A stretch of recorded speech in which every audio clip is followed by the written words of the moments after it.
Assalamualaikum warahmatullahi wabarakatuh.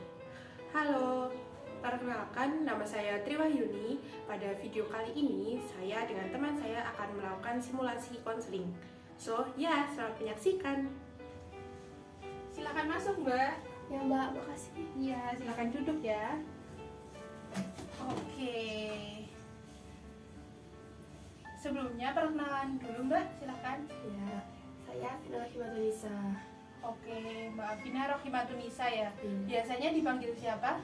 Biasanya dipanggil Afina. Oh, Afina. Rumahnya mana, Mbak? Rumahnya di Wates. Oh, atas. Iya. Tadi kesininya diantar atau motoran sendiri? Motoran sendiri. Motoran sendiri. Lumayan jauh ya, Mbak, dari sini ke atas. Iya, lumayan jauh. Oke, nah kalau untuk kesibukan Mbak saat ini, kuliah atau kerja? Kesibukan saya saat ini tuh kuliah Mbak. Oh, kuliah. Kuliah semester berapa? Eh, Satu. Oh, berarti ini baru Iya. semester awal gitu ya? Mbak. Kuliahnya di mana, Mbak? Kalau boleh tahu? Kuliahnya di UPN Veteran Yogyakarta. Oh, itu dari Wates ke UPN ngekos atau ngelaju? Laju Mbak. Hebat sekali ya, Mbak. Maksudnya kan ini jaraknya juga lumayan ya dari rumah ke kampus. Itu Iya. setiap hari gitu. Iya. Oke. Nah, jadi di sini ini sebelumnya apakah Mbak pernah melakukan proses konseling? Belum. Oh, belum pernah. Iya. Oke, jadi karena Mbak belum pernah melakukan proses konseling, maka saya akan menjelaskan sedikit tentang proses konseling. Apakah Mbak bersedia untuk mendengarkan? Bersedia Mbak. Oke, jadi proses konseling ini adalah proses pemberian bantuan dari konselor kepada konseli agar nantinya dapat menemukan alternatif-alternatif dari pemecahan masalah yang konseli atau Mbak Afina hadapi. Nah, di sini nanti pada proses konseling ini nanti ada banyak sekali asas yang menunjang keprofesionalan konselor, di mana asas-asas tersebut banyak sekali macamnya. Nah, di sini Mbak perlu tahu ada dua asas penting pada proses konseling ini, yaitu asas keterbukaan dan asas kerahasiaan. Di mana asas keterbukaan ini artinya Mbak Afina sebagai konseli saya, Mbak Afina bisa untuk terbuka atau Mbak Afina bisa untuk menceritakan semua permasalahan yang sedang Mbak Afina hadapi tanpa ada yang ditutup-tutupi atau tanpa adanya kepura-puraan seperti itu. Nah, pada saat Mbak Afina menceritakan kepada saya, Mbak Afina tidak perlu takut cerita tersebut tersebar kemana-mana atau dapat dikatakan bahwa cerita tersebut sampai kepada pihak lain, karena kita memegang teguh asas kerahasiaan, di mana cerita yang Mbak sampaikan hanya Mbak Afina, saya dan Tuhan yang tahu. Seperti itu, bisa dipahami ya Mbak? Bisa. Oke, nah agar nantinya pada saat proses konseling ini Mbak Afina tidak terburu-buru dalam menyampaikan permasalahan yang sedang Mbak Afina hadapi, maka dalam waktu 15 sampai 30 menit Mbak Afina bebas untuk menceritakan permasalahan yang sedang Mbak Afina hadapi. Apakah dirasa cukup dengan waktu segitu? Cukup. Oke, baik. Jadi sudah saya terangkan ya sedikit tentang proses konseling. Nah, di sini saya mau bertanya nih. Jadi permasalahan apa yang mengganggu Mbak Afina sampai Mbak Afina memutuskan untuk melakukan proses konseling ini? Kekesalan saya itu, saya kurang percaya diri dalam melakukan presentasi di depan kelas, di depan teman-teman banyak, dan saya itu tidak berani untuk menjawab pertanyaan dari dosen Mbak. Oke, berarti di permasalahan yang Mbak Afina hadapi itu ada macam-macam ya, maksudnya lebih dari satu permasalahan. Mbak Afina merasa tidak percaya diri dan juga Mbak Afina takut untuk menjawab pertanyaan dari dosen, seperti itu ya. Nah, bisa nggak Mbak Afina ceritakan lebih jauh nih permasalahan tersebut, artinya gimana kondisi Mbak Afina pada saat tidak percaya diri itu? Kondisi saya pada saat tidak percaya diri itu, saya kalau presentasi di depan kelas, di depan teman-teman banyak, itu saya sulit untuk membuka suara, untuk bicara. Kemudian ketika saya bicara di depan teman-teman banyak, suara saya itu gemetar seperti orang gugup itu. Kemudian ketika ada pertanyaan dari dosen, saya tuh ingin menjawab Ya. Tapi saya tidak berani, padahal saya itu menjawabnya hanya duduk-duduk di tempat saya duduk, Mbak. Oke. Nah, itu kan permasalahannya ada dua ya, Mbak. Nah, dari permasalahan tersebut, permasalahan mana nih yang paling mengganggu Mbak Afina dalam proses pembelajaran? Yang paling mengganggu itu yang tidak berani menjawab pertanyaan dari dosen. Oke, nah biasanya pada saat Mbak Afina tidak berani menjawab pertanyaan dosen itu, keadaan Mbak Afina bagaimana? Keadaan saya gemetar. Lalu? Terus saya tidak menjawab pertanyaan dari dosen, padahal saya tahu jawabannya.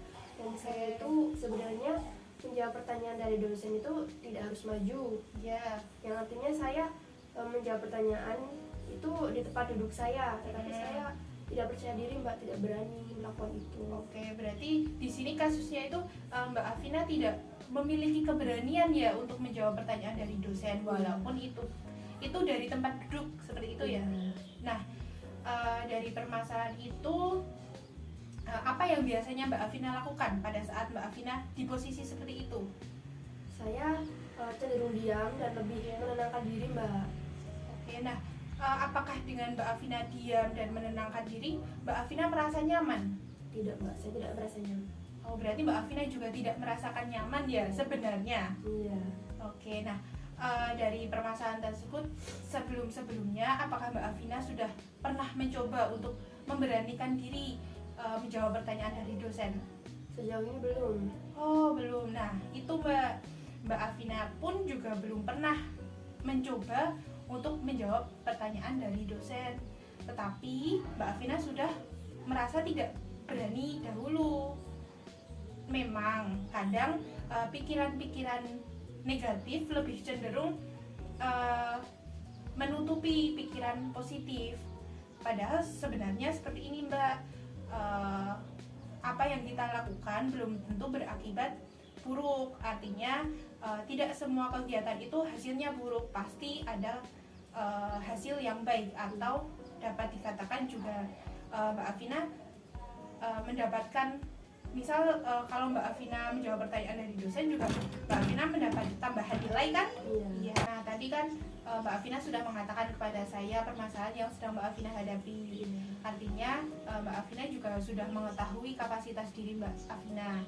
Nah, dari situ, dari proses konseling ini, kira-kira apa yang akan Mbak Afina lakukan untuk kedepannya agar Mbak Afina memiliki keberanian diri untuk menjawab pertanyaan dosen, Mbak?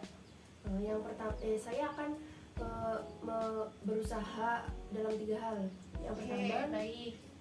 Yang pertama, saya akan membaca materi yang diberikan oleh dosen, sehingga diharapkan saya akan lebih mempunyai keberanian untuk menjawab pertanyaannya. Yang kedua, saya harus berpakaian yang lebih rapi untuk membuat saya lebih percaya diri. Yang ketiga, ketika saya akan masuk ruangan, ketika akan mengikuti pembelajaran, saya lebih tenang. Berarti dari permasalahan tadi Mbak Afina juga sudah tahu cara untuk menyelesaikannya. Artinya Mbak Afina akan berusaha dalam 3 hal tadi yang disebutkan Mbak Afina. Mbak Afina akan belajar materi yang akan dipresentasikan. Juga Mbak Afina akan berpenampilan lebih rapi agar nantinya menambah rasa percaya diri Mbak Afina.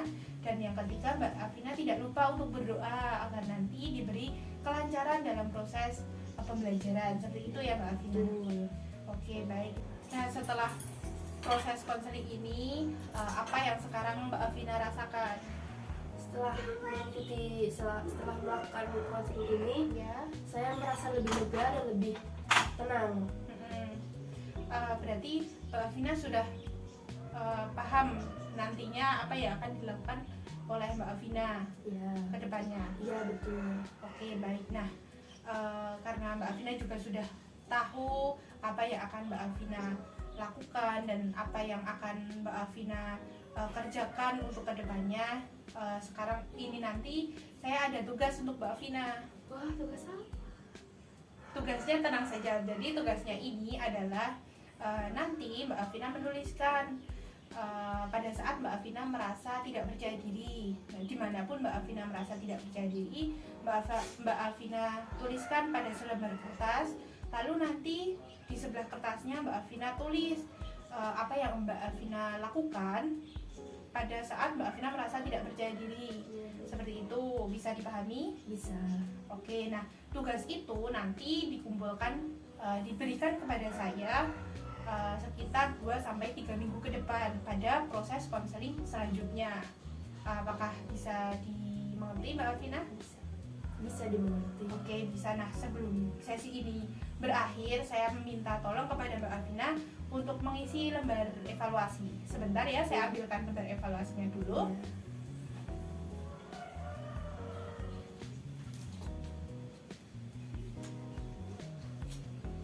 Oke, baik. Nah, ini dari lembar evaluasi ini Mbak Afina tulis nama, instansi, dan semuanya sesuai dengan isi hati Mbak Afina. Silahkan ditulis.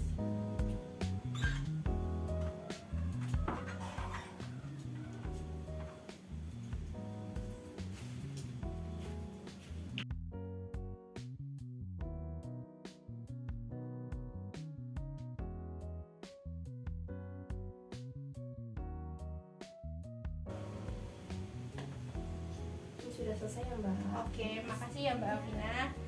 Oke, saya simpan dulu.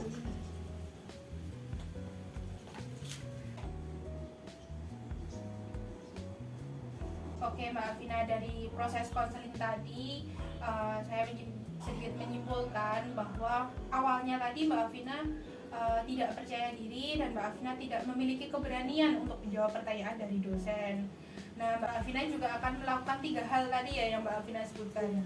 Coba apa tadi 3 hal? Yang pertama, Ya. itu saya membaca materi yang diberikan oleh dosen. Ya. Yang kedua, saya berpakaian yang rapi, Ya. menambah kepercayaan diri. Ya. Yang ketiga, saya sebelum masuk ruang kuliah, saya akan membaca doa terlebih dahulu. Ya, berarti Mbak Afina juga akan melakukan 3 hal tersebut.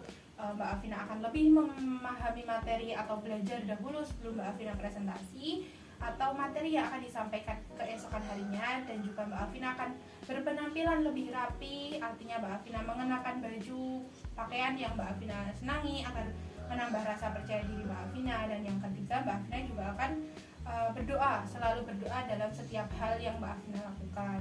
Nah, dari itu tadi, apakah Mbak Afina yakin akan melakukan hal tersebut?